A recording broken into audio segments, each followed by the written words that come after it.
the proud moment that has indeed made India proud after the win by Neeraj Chopra, which is proud by winning a silver medal in men's javelin at the Paris Olympics 2024. Neeraj Chopra has bagged the silver with a throw of 89.45 meters.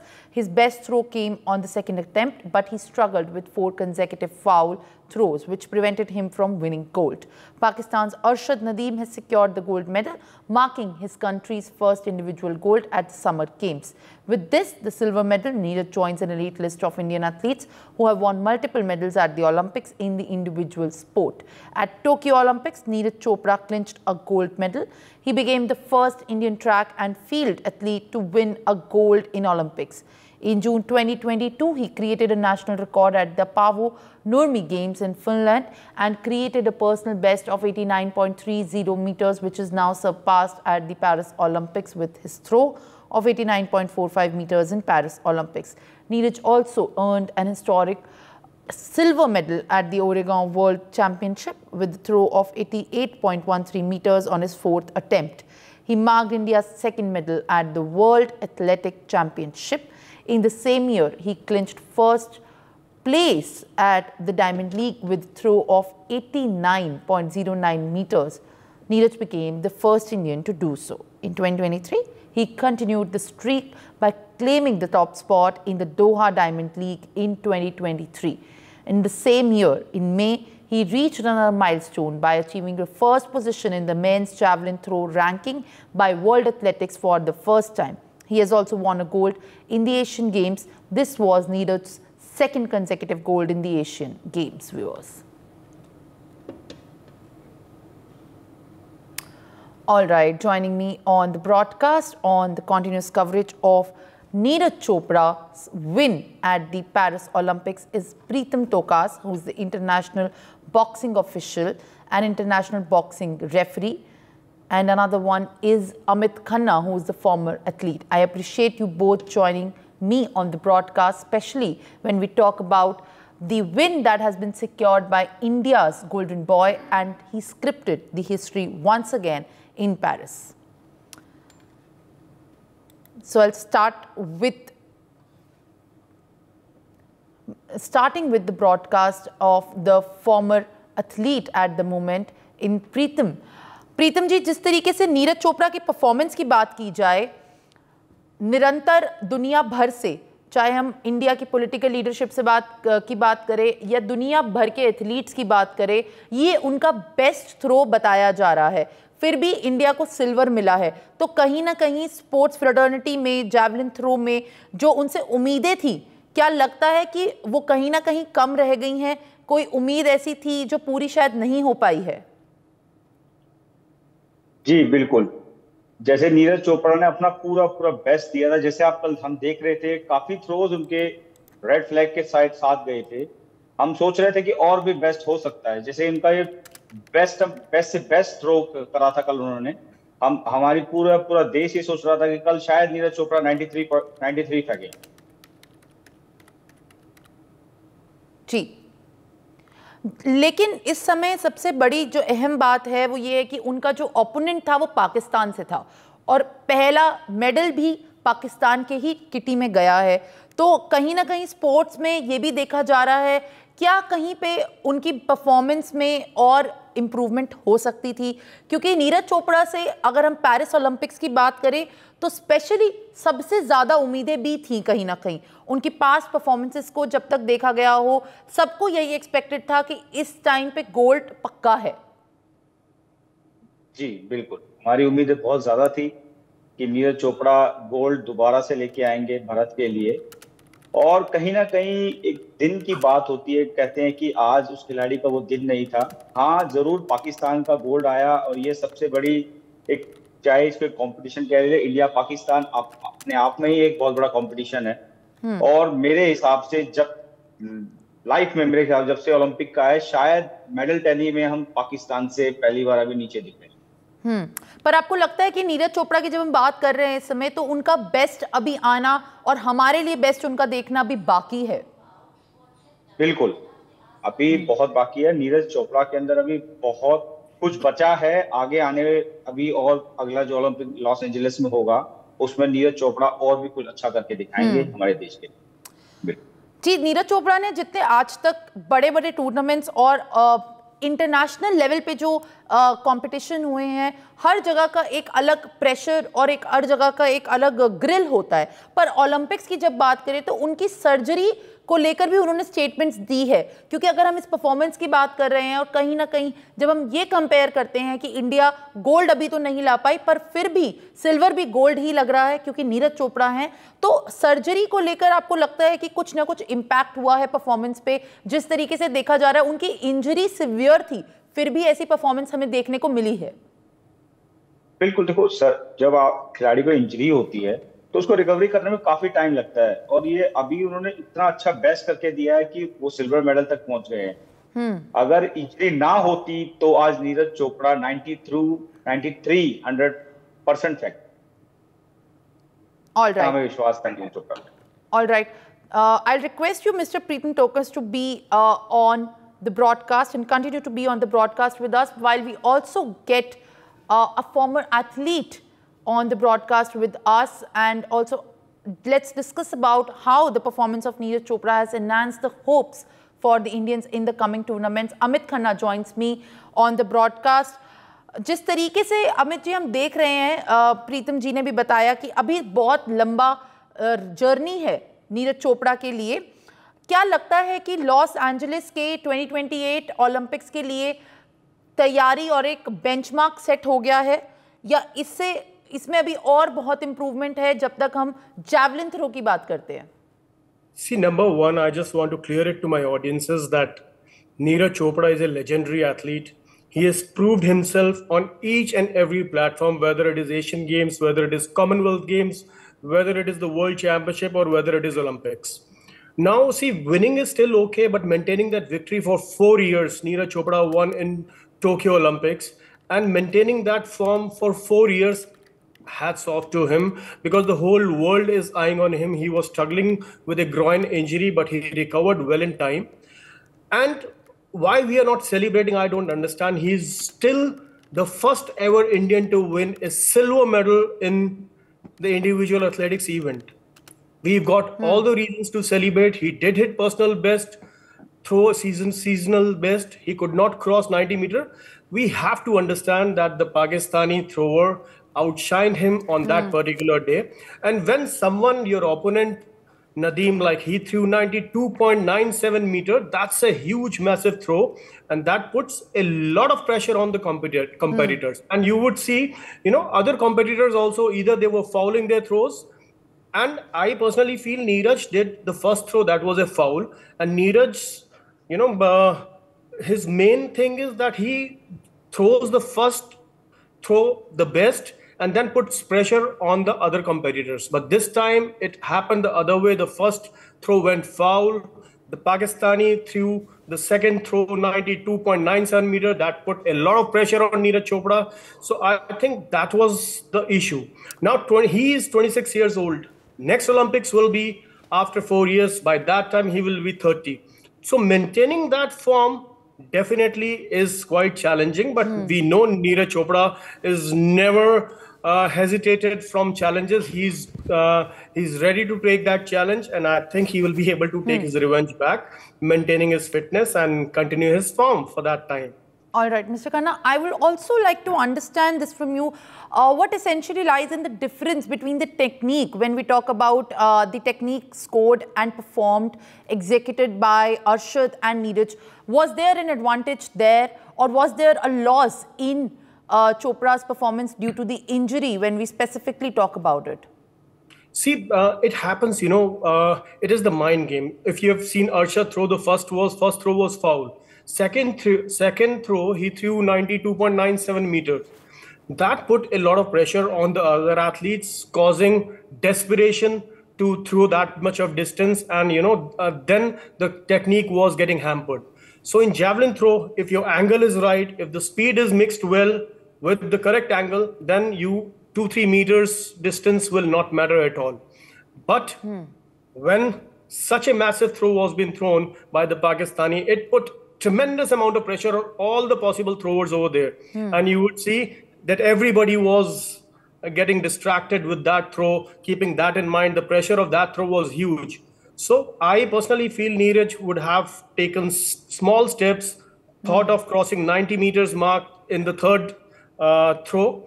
But I think that pressure has really played with the technique of Neeraj Chopra, and he could not be his normal self. If he would have done his normal throw, he would have easily crossed 90 meters mark, but 92.97 is huge.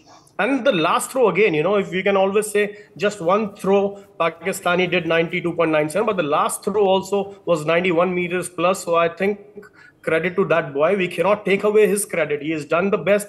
He's outshined everybody at that day. So hats off. But Neeraj, we've got all the possible reasons to celebrate, guys. Please understand that we've got a silver. In this current Olympics, there was no silver. We had won only 3 bronze. This is the first silver medal. Only thing is that we were expectations were a lot. The pressure of expectations were a lot on him. But at the same time, silver medal is a silver medal, and we have all the reasons to celebrate it. As you're saying, Mr. Khanna, that we have essentially all the reasons to celebrate this win, and indeed we do have, but practically speaking, it's a sport which requires explosive strength. And I'm saying this because it's a young man's sport. And when we see people who are older, who are elder in the sport, it becomes difficult to score at the higher meter length when we talk about 85 or breaching that mark. So practically speaking, is it hopeful, or is it becoming more optimistic to say that we can expect a better performance by Neeraj down the age of 30 in the 2028 Los Angeles Olympics? See, definitely it will be a big challenge to maintain that form for another 4 years, because, when you are aging about 28, 30 years, the body is prone to more injuries. So he has to work with that. But I like his mental abilities. You would see after the competition is over, he's again will go to the shell, stay away from the social media, no advertisements. He will just be focusing on how to prepare for the next competition. And I'm very sure that in the coming competition, there are few lined up now, he will take the revenge from Nadeem. They're good friends, but sportsman spirit is always there, but that competitiveness is also there. And I know he's a hardcore competitor, and he will take the revenge very soon. But maintaining that form for 4 years is a tough challenge. And I think, he need to live a life of a saint to maintain his form till another 4 years. All right, Mr. Khanna, thank you for all these comments and of course your statements on the win that has been secured by India's golden boy. But there we have learnings and there is reintrospection which Neeraj Chopra, he himself has reiterated after securing a good win. But there are lessons and indeed they will be learned. Now viewers, my colleague Shubh Rana has spoken to Neeraj Chopra's proud family members, including his parents and aunt. Let's now take a look at the conversations that have happened right after he secured the golden victory. Neeraj Chopra को पाल पोस कर बड़ा करने वाली वो महिलाएं मौजूद हैं जिनकी वजह से आज भारत के पास सिल्वर मेडल आया। 140 करोड़ की उम्मीदें आपको इन तस्वीरों में दिख रही हैं। ये खूबसूरत सी जो हंसी है, ये खूबसूरत सी जो मुस्कान की चमकान है, ये जब आई जब भारत के खेमे में नीरज चोपड़ा, जो अब सिर्फ ना ही मैडम आपके बेटे हैं बल्कि 140 करोड़ देशवासियों के बेटे हैं, पूरे देश के बेटे हैं जी। इंडिया न्यूज़ की तरफ से पहले तो बहुत बहुत बधाई। बधाई हो जी, आपने भी बधाई हो। आपने पाल पोस कर नीरज चोपड़ा को बड़ा किया, आज आपके पास लड्डू हैं। पूरे देश को देखिए, ये थाल बड़ी छोटी है, 140 करोड़ देशवासियों को लड्डू खिलाने पड़ेंगे। हाँ, बहुत सारे लड्डू लिया भी रखे जी, और भी लेके आएंगे। पूरी अच्छे से जश्न मनाएंगे जी इस जीत का। आप लगातार देख रही थी, सुबह से मैं सुन रही थी कि आप लगातार मॉनिटर कर रही हैं मैच को। टेंशन भी हो रही थी बीच में जब अरशद नदीम ने वो ऐसा भाला फेंका कि सारे देशवासियों की धड़कन बढ़ गई। थोड़ा हाथ तो लगा जी उस टाइम, तो ही जावा। फिर खुश है जी, हम भी बेटा खाली नहीं आया, मेडल लेके आए देश के लिए। भगवान के आगे प्रार्थना मांग रही थी? हाँ जी, हम तो पूरे देशवासियों के, पूरे खिलाड़ियों के लिए उस दिन के प्रार्थना कर रहे थे जी, भी देश के मेडल आए। तो भगवान ने हमारी सुन लीजिए, बजरंगबली ने आपकी सुन? हाँ जी, सुन लीजिए। ये बताइए, आप आपकी नीरज चोपड़ा से बात हुई, अभी उसका कॉल आया? नहीं जी, कोई कॉल नहीं आया उसका हमारे पास 15 दिन से। अच्छा। उसके चाचा के पास, पापा के पास आए थे जी। हाँ जी। अब जब कॉल करेंगे पहला माँ का शब्द क्या होगा? ये पहले माँ का शब्द, माँ से पूछो। ये बताइए, आप माँ हैं उनकी, और मुझे तो लग रहा है आप सब उनकी माँ है जिस तरीके से। जी कोई फर्क नहीं जी, माँ मैं। ये बताइए, अब मेडल आ गया है हमारे पास, क्या महसूस कर रही है? कुछ नहीं महसूस, बड़े खुश हैं जी। जमा करती है हम तो, वो भी हमारा ही बच्चा है। जोन सा गोल्ड लेके आया, जोन सा सिल्वर लेके आया, वो भी हमारा बच्चा है। हमने कोई फर्क नहीं है जी। बेटे को फोन करेंगे, क्या कहेंगे? पहले शब्द क्या होंगे आपके? पहले सब नहीं होंगे, वह बेटे बड़ी हिम्मत मारी जमा करती है ना, अपने देश के जोड़ी मेडल डाले। मेरा बेटा बड़ा खुश होगा जमा। अरशद नदीम वाला जो मैच हुआ, दिल की धड़कन बढ़ी, लेकिन मुझे लगता है एक माँ के विश्वास ने जिता दिया। देखो जी, ये तो सबकी गली हुई है भाई। एक बच्चा जिसका माँ खिलाड़ी जावा है तो उसके दिल में सब कई हुआ है। मेरी नहीं जी, सारे देश की बदल रही थी। आप नीरज चोपड़ा के घर से हमारी रिपोर्ट लगातार देख रहे थे, इंडिया न्यूज़ इस मौके पर लगातार नीरज चोपड़ा की परिवार से मिल रहा है और बहुत खुशी की तस्वीर आप देख रहे हैं। मैं शुभ, कैमरा पर्सन अंकुश के साथ, इंडिया न्यूज़ हरियाणा। नीरज चोपड़ा महज एक नाम नहीं बल्कि 140 करोड़ भारत देशवासियों की उम्मीद बनकर खड़े उतरे। हम इस वक्त लगातार पानीपत में मौजूद है, उनके उस गांव में मौजूद है जहां लगातार ये बट्टे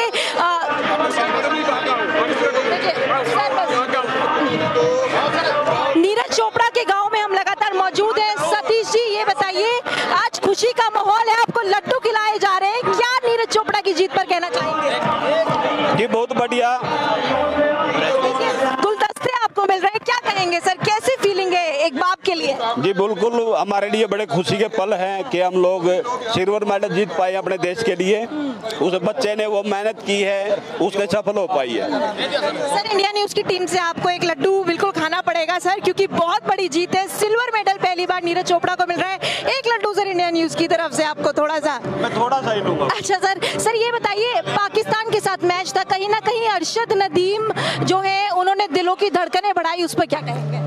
सर 5 मिनट दे देगा, फिर फाइट दे दे, फिर आ जाएगा। जी सही में क्या है, सभी अपने देश के लिए फाइट करते हैं। नीरज ने भी अपने देश के लिए फाइट की, बस हम थोड़ा पीछे रह गए, वो कोई बात नहीं, हमें सिल्वर मिला है, उसमें भी खुशी है। अगला ओलंपिक्स है सर, अगले ओलंपिक्स में गोल्ड ला पाएगा? ओलंपिक में फिर अपनी वही प्रैक्टिस करेगा और दोबारा फिर अपने देश को मेडल दिलाने के लिए फिर कोशिश करेगा। अच्छा, फिर से कोशिश करेंगे। बहुत बहुत शुक्रिया सर हमसे बात करने के लिए। आप लगातार सतीश जी को सुन रहे थे, जो नीरज चोपड़ा के पिता है, और उनकी तरफ से एक बड़ी बात कही गई कि अगले ओलंपिक्स में जरूर कोशिश करेगा। ये लड्डू इंडिया न्यूज़ की टीम से भी उन्होंने खाया, और देखिए पूरी तरीके से आप सामने तस्वीर देखिए, लोग नाच रहे हैं, और देखिए ये जो सिल्वर है भारत के लिए गोल्ड से कम नहीं है, क्योंकि पहला सिल्वर मेडल इस ओलंपिक्स में मिला है।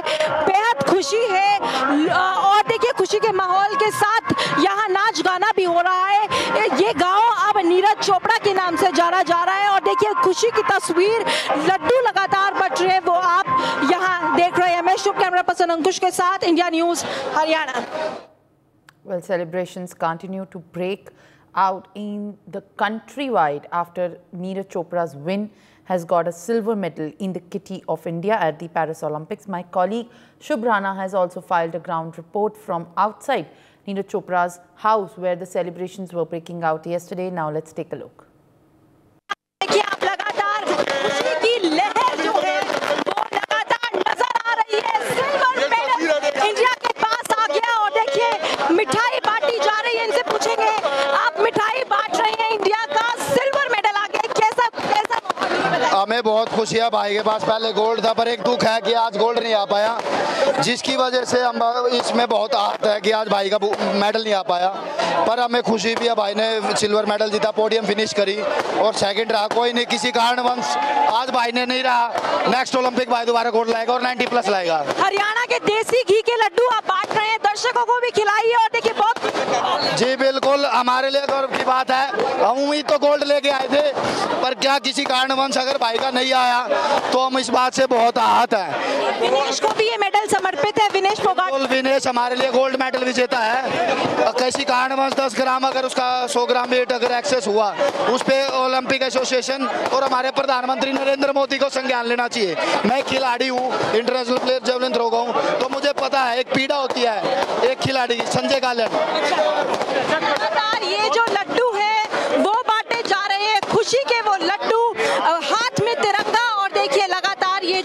है प्यार की, स्नेह की, वो आप ग्राउंड जीरो से पानीपत से नीरज चोपड़ा के गांव से लगातार इंडिया न्यूज के साथ देख रहे हैं। मैं शुभराना, कैमरा पर्सन अंकुश के साथ, India news Haryana. For more such videos, subscribe to the NewsX YouTube channel, hit the bell icon.